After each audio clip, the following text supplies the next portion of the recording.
thank you for everyone who listens online. Thank you for everyone who listens through the app. Thank you to you beautiful people, because I am now on Facebook Live, so you can see our beautiful, beautiful faces if you choose to watch. However you choose to do it, it is up to you. Doesn't matter.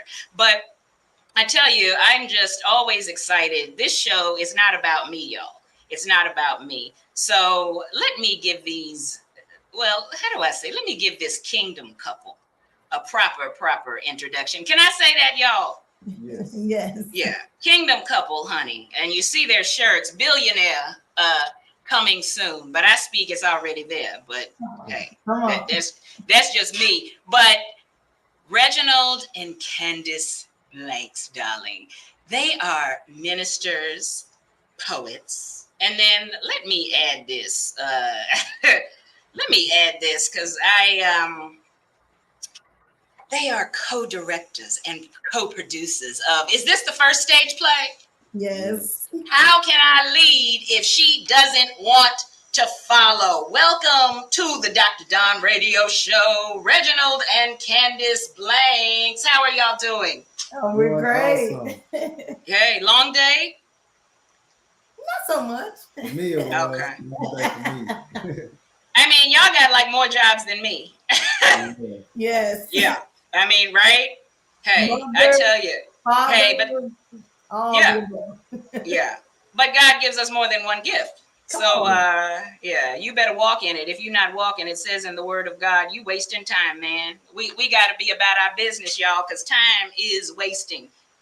Time is ticking, and we cannot waste our time. We have got to live with wisdom. This kingdom couple is living with wisdom, and one of their ministries is helping marriages. Am I right? Yes. Yeah. So, first, how long have you all been married? 13 years. Wow, and y'all said that in sync at the same time. Wow, 13 years. Yes, ma'am. Yeah, and counting. And counting. Because this is a forever kind of love. Was there ever a time when you thought it was going to be, we're not going to make it past 13 days, 13 months? Yeah. Oh, yeah. We were an open book, and a lot of people were surprised when we were at our album release we did our first marriage album, and we was telling them our testimony, and we told them about the time where we didn't feel like we was gonna make it. They was like, "What?" Yeah. But see, no, go ahead, Reginald. I said that's when marriage counseling come into play. Yeah.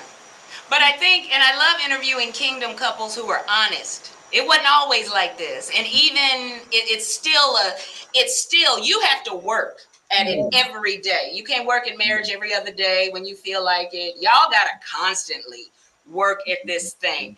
But give us a little bit of your testimony, because people need to know, because I believe you have to talk about, that's how we help and we minister people. So talk a little bit about your testimony. So, you want to go first? Oh, you can go first. Well, okay, I'll go first. Well, before my wife and me, before we got married, I want to say maybe about 15 years ago, I was married before. So I went through a divorce, and God broke me down. That's when I truly gave my life to Christ. I went through so much. I lost everything for God to give me everything. So if that makes sense. So I lost everything. Yeah. I went from sleeping on the floor to just God had to humble me, and so I learned that I learned how to start knowing how to treat a woman after I went through my first divorce, and I use that as an example now that I know all the right things to do. I was a good husband, but I wasn't a godly husband. I was paying all the bills, but it's a big difference from being a godly husband and being a good husband. So a good husband still go to hell as well if he's not careful. But I learned that I had to be a godly husband, and by doing that, God truly saved my life. And I learned how to treat a woman when I went through my previous divorce. Yeah. So that's a little bit of my testimony. I let my wife talk a little bit. And then my testimony. A good husband, but not a godly husband. I want people who are listening to listen to that. You paying the bills. But if God is not at the center of this thing, go ahead, Candace. Yeah, and that's like with me. I went through a divorce as well. We have a blended family, so we come in different ages. And so it was a lot. When I went through my divorce, I was broken. I was like, oh my goodness, I went from high self-esteem to low self-esteem. I didn't know if I was coming, I didn't know if I was going. But one thing I did know is that, I needed a new atmosphere. I needed a new environment, and God will set you up. And so I went to a poetry event, and I was going through a divorce at that time, and I ended up meeting one of my husband's friends. And we didn't supposed to meet. I'm in Dallas. I moved from Dallas to Houston when I met him. And so one of his friends was like, my friend looking for a female vocalist, to do poetry on his album, on his CD. Call him up. And so I called him up. He didn't answer. He didn't. And I was like, okay, I guess. I called his friend. I said, do your friend still need vocalists or whatnot? He was like, hold on, let me call him up. Yeah. And then he finally called me like 11 o'clock at night. And when we became friends, because I ended up coming to Houston, doing his album, coming back to Dallas, didn't have no inkling of, remarrying at all. Because it was just going to be me, Jesus, and my 2 children. Yeah. And so all of a sudden, after a year of friendship, and we both were divorced by this time, he came and he told me that God told him that I was his wife. But I like how you said you weren't looking. He that findeth Yeah, and you said friends. We started it as friends. Yeah. Man, I hope people got that. That's the show right there. We can be done with this. Come on. Damon, Soul of a Man says, let's go, right? Yeah. What do you want to say, Reginald? That's what I would like to add to that. You said, whoever findeth a wife findeth a good thing that obtains favor from the Lord. And in my book, I talk about the favor. When we marry a wife, God gives us favor. A car can't give us favor. A house can't give us favor. But we don't even take care of the person that can give us favor, which is our wives. So when you find a wife, you find favor. So that's powerful when you think about that. Yeah. And then on top of that is when me and my husband got together, we abstained from fornication. We didn't sleep with each other. Now it was tempting. It was temptation. Yeah. But God had to say, you know what? I need y'all to do it right, because the blessings is in the obedience. And so that's exactly what we did. And of course the world don't know and didn't understand, that he had to be at his house. I had to be at my house. And that's right. We got married. And it wasn't like that at first, though. Correction. I wasn't at my house. I had to go back to my grandma's house. But that's honest. Now look, he's back at grandma's, but you still gave him right. Sometimes we look down on a brother coming up. We don't see what he can be. Yeah. You didn't look down at him at grandma's house, and thank you for correcting that, Reginald. Do y'all see why we have to be realness? Yeah. Now, because look, I had a judge who met her husband, and he was a bus driver when she met him, but she didn't know he was in law school at the time. Now he's a lawyer and running for judge. You see what I'm saying? Don't block your blessings, ladies. Yeah. Now, this is what I have to ask. Let's talk about the book. How can I lead if she doesn't want to follow? This is Reginald. This is your book. Yes, you wrote this? Okay. Yes, so I was about to say, come on here. Now, is this book for men, women, both? Who was this book made for? I would say it's made for anybody, but it's mostly made for the men, men. Okay. I say it's different. I say both. Okay. Because he didn't let me read the book before he published it or anything. So I read it afterwards. I read it when everybody else read it, right? And I told him, I said, "Oh, you gonna put me under the bus?" right before I read it. I said, "You gonna put me on the bus?" He's like, "No, just read it." And so I read it, and I was in such amazement. I said, "Oh my goodness, God really used you," because I was blessed by it. Even though he wrote it for the men, I was blessed by it as a woman, because it showed a lot from a man's perspective. And also, I have a lot of women that bought the book as well. It's about tied neck and neck. I sold a lot of books, but a lot of men and women have bought the book. Yeah. And I think, and I read, Candace, this is for, you can buy this for your man. Or maybe will it help a woman understand her man better? So I love this. I love this. Damon says some assembly may be required though. When you meet him. That's all right. The Lord can put that together. Now look, what birthed this book? Reginald, why did you say I got to write this book? I think I would honestly say this book was, even though I wrote it, God used me to write it. It was really for me. It was, even though I wrote it, it was for me as well. So what I mean by that is, I felt like I was lacking in some areas, and I needed to go to the person who created me. So by me going, for me to be able to lead my wife, I have to, God has to lead me. So that's the main thing as a man. If God is not leading you, who is leading you? So God has to lead me, and then it flows down there from the top to the bottom. So it's God, me, and then my wife. So with that flow, that's what birthed the book. I needed correction. I needed someone to follow. So by me following God, He got my house in order. Wow. And I find that a lot of us, our ministries are birthed from mistakes. Right? And that's where our ministries come from. What mistakes did you make in your first marriage, Reginald? It's in the book. I was a one-trick pony. And somebody said, what is a one-trick pony? I knew how to pay the bills. So this is what a man think life is, which is a boring life. You go home, you go to work, you come home, you want to have sex, you want to eat, you want to watch TV, and then you keep repeating that cycle. That's a boring life. So as a one-trick pony, I was a one-trick pony. I know how to get the bag. I know how to provide. That's one thing you can't stop me from doing is providing. I know how to go get the bag. But there's more things to being a husband. And I had to learn that. I had to learn how to be more of a father, more of a husband. Take care of my wife's needs, not just my own needs. And that's pretty much how a one-trick pony is. All he want to do is do that one thing, is provide. But a wife can provide for herself. So if what would she need a husband for if it's just you just providing? So you got to bring more to the table than just providing. Right, because Candace got like 5 jobs. She don't need your money, right? You better come with something else, right? Yeah. My love language is quality time. That's good. It's like you out there providing, but you're not giving me any quality time. So you leaving me unprotected.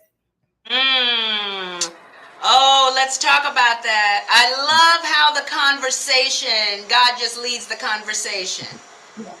I'm telling you, protection right there. That is not money, but the protection is the quality time. Y'all talk about that right there. That's good. Man, that's good. Well, for me, like a lot of times, a lot of men, they was like, what moves my wife? What does this? Well, Reggie, he knows I don't like flowers. I don't like roses and all of that stuff, right? And the thing is, he had to find what moves me, and what moves me is quality time. It's him right here by me. We can watch a movie. Anytime we are together and we can talk and communicate, and that moves me. That drives me. That that's like, hey, this my wife's thing. But when you're just not doing any of those things, then it's like, okay, Lord, that quality time is not there. I was just talking on that as well. Us as men, we like, man, we provide, man. We doing this, we doing that, man. I want to get some now. A woman is like a crock pot. You got to kiss them all day. You got to love on them. You got to do all these type of things. I ain't do that. I'm like, man, you see I'm grinding. You see I'm doing this. Man, I just need some right now, just to be transparent. But it's real. Yeah. You got to do more than that as a husband. You got to spend that quality time, like you said. And that's an area I'm still working on. But I'm growing and growing as I get older. But yeah, quality time is a big one. Yeah. Yeah. And also like dealing with that, like what he would piggyback on what Reggie said about getting him some. When I was in my previous marriage, you know, it was like I did all of this for him and I got cheated on. No, I'm not doing all this for you, you know. Yeah. But that's what he wanted. He wanted me to do everything I did in my first marriage, but I already shut down on that. So it was like, it was kind of like I had to learn how to love all over again with unconditional love. I had to learn how to make sure that this person don't treat him like the one that hurt you. And And so I had to learn that intimacy, sex, it's okay, it's good. Actually, the Bible says that you have to have it because in intimacy and love making, that's where unity comes in at. That's where your blessings come in. Yeah. You know? Create the family. I mean, come on. Yeah. Not just children, but if you're birthing other babies through all of those things. That's and good. Most people don't understand that. I just want to say one thing with that. With your wife not giving you none of different things like that, you got to still speak life over your wife. Sometimes when we not getting stuff and we not getting what we want, we start speaking negative over our wives. So you still got to speak positive over your wife. Even if she's not giving you none, you want to speak that thing. Speak positive over your wife because words are very powerful. If you speak negative, you're going to get what you have. So as a husband and a wife, you got to speak positive no matter what you see. Because at the end of the day, my husband had to go through me being sick, and those womanly duties wasn't there in that area, you know. And so he had to go to God, like literally, because he a man, you know, because it's temptation out there. Let's be real. Oh yes. You know? So he had to go to God, and he had to say, God, you got to help me through this because my wife is sick. She can't do what I need her to do. And, you know, there's things that's out there. Help me in that area. Maybe he can talk more on that part because it was him going through it. Yeah. I mean, like I said, going to God. But I know she wanted to get into some questions. You kind of took over the show. Yeah. But I mean, are you going to be led by the flesh, right? Or because you have to make a choice, right, Reggie, Candace? It's a choice. You know, are you gonna get stronger in prayer? You're gonna sleep with the secretary at your job. You know what I mean? All of these, because this is real, right? There are men and vice versa who have left their spouses because they couldn't deal with they're sick. I can't. Yeah. We have a question, okay? And this is for both of you. The grind can be so tiring. Working, adulting, it can be hard, right? So how do you deal with this as a couple? How do you find balance? How do you deal with that? Because you all do a lot of stuff. Yes. Yeah. For me, I say a plan. Schedule. Yes. Okay. For me, I try to write down everything. I plan everything accordingly. So I have in the mornings, we doing Bible study. Well, first of all, I'm getting up early and doing what I need to do. I get before God. I talk about that more in the book. That the first quarter is you getting before God and getting the play for the day. God is the coach. God is the head coach. So you got to get the play. How can you run the play if you don't? How can you run the play if you don't got the play from God? So to run the play, you got to be before God and get the play. So that's first of all, and then basically lining up my day because I do a whole lot of things. Like when I jump out here, I got to get on another Zoom once I jump off of here. So I mean, I don't have my day planned out to the T, and I try to incorporate everybody in that day. I do something for the kids. I try to do something for my wife. I try to do something for the whole family because it's 4 quarters in the day. And I talk about more of that in my book. You got to play those 4 quarters out. And also the grind is real because let's just like, for example, before I became an entrepreneur, I had to get taught how to be an entrepreneur. I was a employee for years. I worked in the medical field and I didn't know how the grind of being an entrepreneur was because I watched my husband all the time as a graphic designer. He was like, "Oh, I got what are those called? Invoices, and I got send out all of these different things, right?" And I used to get mad because it was a lot of his time being consumed in the business in the beginning of the business. And so I didn't know. But then I started working for myself for another company, doing insurance and all of these things. And I was like, oh my goodness, it's a lot of work working for yourself. It's not, that grind is man, it's for real. And so I had to go back to my husband and apologize to him for all the nagging and all the, stuff I was giving him because I did not know all of what an entrepreneur entails. And now today, because of the structure that we have 4 children, we have 2 grandbabies, a god baby. We have how many businesses? About 4 or 5 businesses that we're birthing. And so it's like we have to have a schedule. Like my husband say, he does. He's very organized. Oh my goodness. But me, I can be very spontaneous. I like sometimes let's just drop everything and go. He's like, He's like, hold on, let's write it out. Let's plan it out. Yeah, but you need that. You need that person, because if they were like you, Candace, y'all wouldn't get nothing. You don't think just quality time all day but broke. Up on each other all day but broke. But I guess that's the beauty of our marriage is because he does. We do balance each other out, and so so he said it can be overwhelming. Yes, but sometimes what I've learned is that you have to take care of you. Yes. When I was sick, in that process, I learned about self-care. And sometimes people was like, oh, that's selfish. No, just like an airplane. They tell you to put on your oxygen mask first and then help somebody else. Well, that's the same thing in a marriage, the same thing in life.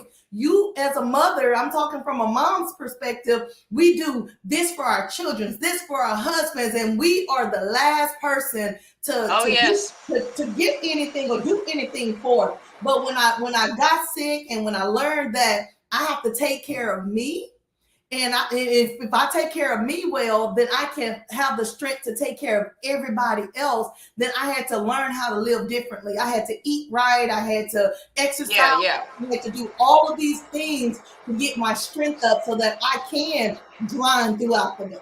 Yeah, and Reginald, this is a question I have for you, because one of the things I read, I want you to talk about a wife is a reflection of what the husband is sowing. Yeah, that was good right there. I was like, oh wow, we got to talk about that. Yeah, so I mean, I'm gonna just, how can I put this? So this is good right here. So if I wake up angry, my whole house is angry. So I set the temperature. I set the thermostat for everything in my house. So I've learned that. So I gotta control my anger. I gotta control everything that I do, because everything is a reflection of me, not just my wife, my kids as well. I also give them that anger by me coming out the house angry and upset. So I gotta get before God, and because when I get before God, I'm a totally different person. So I gotta get before God. That's the first thing that I do in my day is get before God. And if I don't, it's gonna reflect on everybody by me not getting before God. Oh yeah. Hey, Miss Ruby, how you doing, Ruby? Everybody know Miss Ruby. I'm telling you. Yeah, honey. I know you some popcorn, Miss Ruby. Yeah, and read this comment, y'all, from Miss Ruby. Oh, we love you too, Miss Ruby. Hey, she said, I love this couple. I had the pleasure of meeting them personally. Okay. That's what I'm talking about. And then Reggie, somebody on Instagram, I forgot who it was, but they said, hey, I went to high school with him. He's good people. Oh, wow. You see what I'm saying? I had some referrals, and Candace got some sense, so I knew her husband had it, right? But when you get referrals from people you don't even know, hey, that's a good thing. Good people know good people. That's all I'm going to say. But look, I like that but see, God has to be at the center, and I hope people are understanding that. Yes. God has to be at the center. He is a man of God. He puts God at the center. He's got to wake up and because you got 4 kids, how many grandbabies, 2, and I don't say that in any, disrespect. I'm just saying when you have a family to take care of and then a blended family, I'm sure that's challenging as well. It was, but that's a lot. It's smoothed out now since they are grown and they're older, but when they were babies, because we've been in each other's lives for 13 years. So our children, you got to understand, they were 6, 4, 3, and 2 years old. 3 boys and a girl. So it was challenging dealing with baby mamas and baby daddies. Yeah. Outside influence, it plays a big part in a blended family, especially when you're trying to instill into them the word of God and direct them down the right path, and then all of a sudden you got that outside influence. I want to give one nugget on that situation. For me, I would tell anybody that's dealing with a blended family, being my former, we got on the same page when our kids was almost grown. So I mean, you need to get on the same page with that other parent as soon as possible. So when they're younger. So we kind of, when they got into their teens, if we would have got on there on the same page earlier, it would have been a smoother process. But we waited too late because we was kept battling just different things. But I would say get on the same page as soon as possible.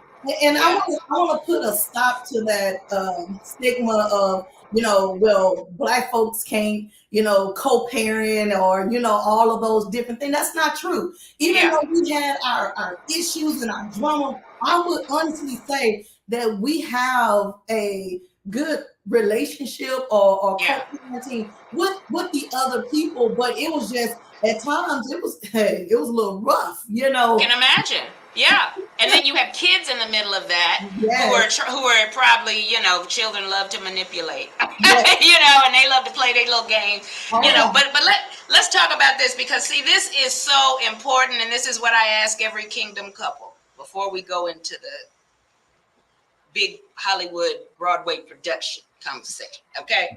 Keeping people out of your business. Oh, girl, Reggie got on my nerves today. Speaking deaf. You at the barbershop, Reggie. Yeah, my wife, man. She just talk about how keeping people out of your marriage who don't. Candace, your friend who's single, who's got man problems, always talking about men ain't no good. She don't need to be coming over to your house, bringing that death into your home. The enemy is busy, y'all, and that's how he's busy. You love your friend, but no, girl, you can't come over here with all that. Mm-hmm. You see what I'm saying? We got to watch the spirits we allow in our space. So talk about having the wrong, because y'all said the wrong people. Y'all brought it up. Not even that. I would say even your mom and dad, I wouldn't even tell them my business either. I would I wouldn't even tell them, because I mean, how can I put this? I would say that you kind of bringing death on your marriage by telling them everything, because they're gonna look at that other person in another light. So I mean, keep that between you and your wife and get counseling from somebody that's godly. That's what I would handle. And that you trust. That you trust, because at the end of the day, when you got somebody just constantly speaking death in your ear, and that's the thing that actually moves you, is when you hear things, and it plays a part, especially when you're trying to get back with your spouse after a time, and then all of a sudden, everything that you done told them, they're gonna throw it right back in your face. And my mama always told me, if you don't want something said, don't say it at all. And so when you got the wrong people in your ear, and they not saying, hey, pray for your husband or pray for your wife. Right. And they always say, you need to divorce them. No, you need to separate yourself from them, because that's right. They not understanding a godly marriage. Come on now. There's so many divorces that are in the body of Christ. I mean, it's one thing being in the world and you getting a divorce, but it's another thing when you're in the church house and you got so many divorces amongst pastors, amongst the congregation. It's ridiculous of how many divorces, because people are walking in pride. They walking in basically they kind of doing what the world is doing, and they say that they godly, but they not walking in the spirit of God at all. Come on now. And they not going to God with any of their issues, because they trying to do it out of their own will. And that is the issue that we got, because at first, me and Reggie, we was bumping heads. We was like, man, that's why we was like that year, that 2000 and what? 2019, we was like, oh, baby, I don't know about this. But we was both walking in a spirit of pride. I want it your way, you want it your way. Then he was walking in spirit of control, which is witchcraft, because you ain't doing it my way and I ain't doing it your way. Then we got this issue. Imagine you already got issues in your marriage that could have easily went to God, and then you got somebody in your ear talking about, girl, he must be out there doing something. Oh man, she must be out there doing something, and that's not even. Come on now. Hey, Coach Deidre, she says, say it. Damon, soul of a man, says facts, and he also says she has a preaching spirit. Candace, let me tell you about Candace, because I was in the production with her of The Waiting Room. She's passionate. Oh, yes, she is. Right? She will preach to you. But she's preaching light, man. Even when she was helping the other actors, right, Candace? Yes. She's ministering. She wants to help other people succeed. So yes, she definitely does have that. But we got to talk about this. Yeah, I just had to mention that, keeping people out of your business. Girl, is Reggie really working late? Girl is, I don't know, girl. I saw Reggie having lunch with some. Come on, man. Ruby says yes, she will. Very kind-hearted. Yeah, and Candace and I get along because we're both very direct, right? And yes. So we don't get offended. She's like, "Wait, them questions." I'm like, "Girl, I didn't even." I'm like, "Girl, I ain't responding to her. She'll get them in by midnight. I ain't worried about." But we don't get offended. Right? But that probably was Reggie because he's so organized. Didn't Dawn say, don't worry about us, Reggie. We got it over here. Yeah. But look, I'm excited about the play. I did get my ticket. Okay. Yes. But I missed the sale. I missed the sale situation. I said, where's my discount? She said, no, that was yesterday. I said, these algorithms messing with my money, but I paid the full price anyway, y'all. And I was like, what? She's like, no, it was, I said, them algorithms, but I paid for my ticket and I'm excited. Now, let's talk about the production. When, where, what is it about? All of that good stuff. Okay, well, the first production we ever wrote, just to kind of get you to understand how it started, I was writing a play, and God said to scrap the play because I never wrote a play before, ever. And he said, scrap what you're trying to write and write about your husband's book. So that's the name of the play. How can I lead if she doesn't want to follow? And the great part about it is, as soon as I told God yes to writing about the play, I call it download. God downloaded the whole play. Within 3 weeks, I had the whole entire play written out. And Wonderful. My daughter watched me write the whole process. I mean, but in the midst of it though, in the back scenes, I was like, I worked with several different actors for the last 7 years that I got back into acting. And I prayed, I said, God, as I write these characters, show me who do you want to be in each role. Yes. And sure enough, God said, well, put this one. Call right. And sure enough, go ahead. Let me do one thing for your audience before I leave. I got to jump on a master class, but I want to do something special for your audience. Can we do that? Okay. Quick? Do it. Okay. We're going to jump into a poem right quick. Do it. You're the apple of my eye. It's no surprise we're meant to be. We're three. You're the apple of my eyes. It's no surprise we're meant to be. We're three. You're the apple of my eyes. It's no surprise we're meant to be. We're three. Three represent me, my wife, and God, because God is the third cord that holds our marriage together through all the stormy weather. Whether rich, sick, or poor, girl, I will never leave you. It was prophesied that I need you. In Jesus, I believe you. A man that findeth a wife, findeth a good thing, and attains favor from the Lord. So, Lord, I'm trusting you to step in when times get hard. They say a man that findeth a wife, findeth a good thing, and attains favor from the Lord. So, Lord, I'm trusting you to step in when times get hard. Baby, no worries. I will be your Proverbs 31 woman. In the bedroom, you will lack nothing, and all your godly fantasies will be fulfilled. And if you're hungry, baby, I'll cook you a 3-course meal. God is all up in this marriage institution, and without God in our marriage, we're losing. Baby, if you need your back rub, I'll step up to the plate. Baby, if you have any doubt about anything, I pray to God that he increase your faith. I will continue to be your knight in shining armor, here to build you up to make you stronger. I will be here to make you feel secure and safe. No woman on guards through earth could ever take your place. I will continue to lead our family to the promised land. I will do all I can to water you with the word so you can grow. I just want you to know You fit me to the T. We were meant to be. We're three. Yes, we have 3 stages in our marriage. That's leaving, cleaving, and becoming one. I become one with you. You become one with me, and we become one with the Father. And yes, you are my knight in shining armor. And yes, when a man findeth a wife, he findeth a good thing and obtains favor from the Lord. So you and I are meant to be. And without each other, we can't complete our destiny. And to all my ladies, God doesn't want us to neglect our spouse's needs. Read 1 Corinthians 7 if you disagree. God wants us to submit to our husbands as unto him. Read Colossians 3:18. Yes, baby, you the apple of my eyes is no surprise. We are meant to be. We are 3. And to all our married couples, without God in your marriage and just existing without a purpose, without true guidance, so your ears hear complete silence, no one to lead the way, so you divide like praying, go astray. So pray that you're in God's will, so your marriage can be filled with his promises. Without faith, it's impossible to please him. You must come to the conclusion that you need him. You're the apple of his eyes. It's no surprise y'all are meant to be. Y'all are 3. God bless you. I knew Reggie had something. He's like, can do something real quick. Hey, snap. Forget poetic justice with Tupac and Janet. This is enough of that. Let's get the Lord in this. Tarasha says snap, and Ruby says okay. I like. That was good. Y'all wrote that? Yes. What is it called? What's that poem called?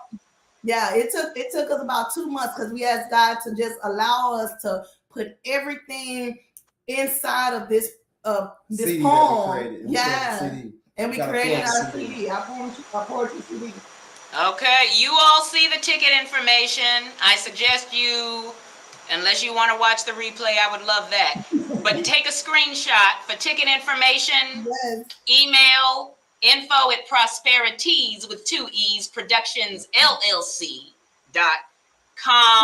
Or they can call 800-223-5009 also for ticket information. This production is going to be fire because God is going to be all up in it. And one of the things that I prayed about also is like God allow people who are married, because please do not come without your spouse. If you're married, bring your spouse, bring your homegirls, bring everybody. This plays for everybody, but we want the couples to be in the house. We need you guys to show up and show out, because what we want people to understand with this production is that when you leave from seeing this, y'all gonna be having communication. You're gonna be looking at each other like, okay, babe, is there something you need to tell me? Is there something we need to talk about? Let's just kind of. Yeah. What is the price? D.A. Bishop says, is it free? No, the bishop is not free. Yes. Right now. That's a good question. Yeah. Yeah. It's $35. VIP is $60. But we're doing church tours. And what does that look like? If you want us to come to your church, and when you ask your pastor, we give a discount while we're there to your church. So whatever church that you, whoever want us to come to their church, what we do, we ask that if we can set up, we ask that you promote us before. Wonderful. To be prepared to pay for their tickets while we're there, so that they can get that discounted price on the church tour. And they can always call 800-223-5009 if you want to set up that church tour with your church. Good. And Candace, put that all in the comments when we're done with this interview so people can have it. What's included in VIP? You got to sit here and get the ticket. No. Hey. Yeah. No, yeah.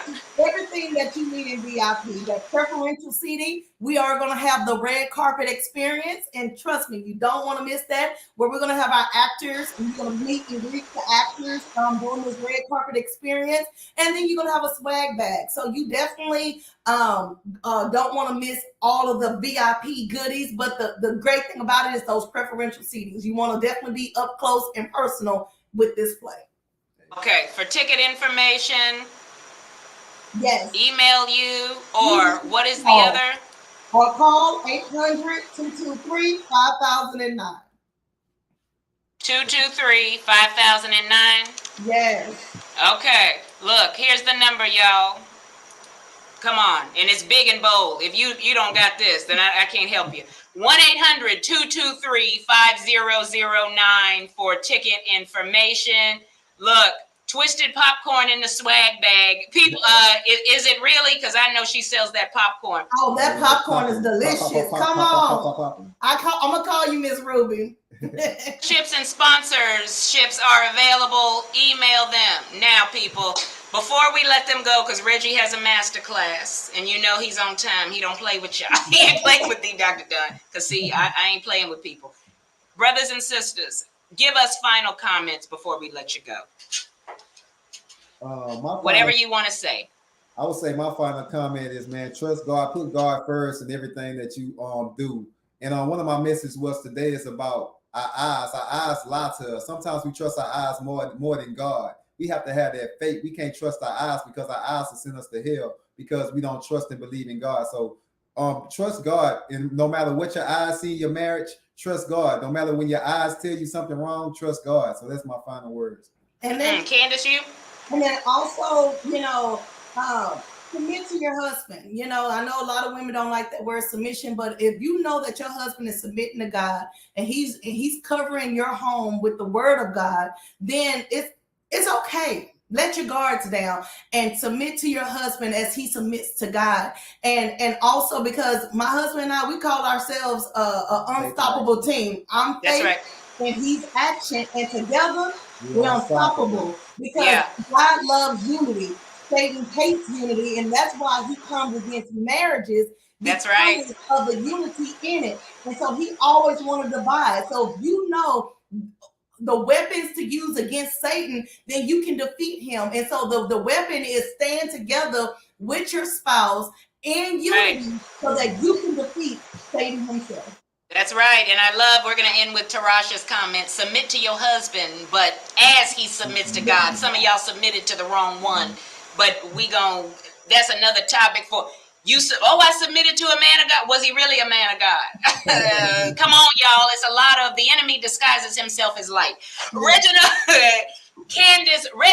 Blanks, Candace Blanks, billionaires, honey. Just marriage ministers, poets, hold that shirt up. Yeah, coming soon, honey. The production, y'all better get on it. Get your tickets. Do what you have to do. Don't be DMing them for some free stuff. Do what's right. Okay? God bless you both. Thank you. Good luck with it. Bless you all. Yeah, we did it on time. We did our part. God bless you all. As you can see,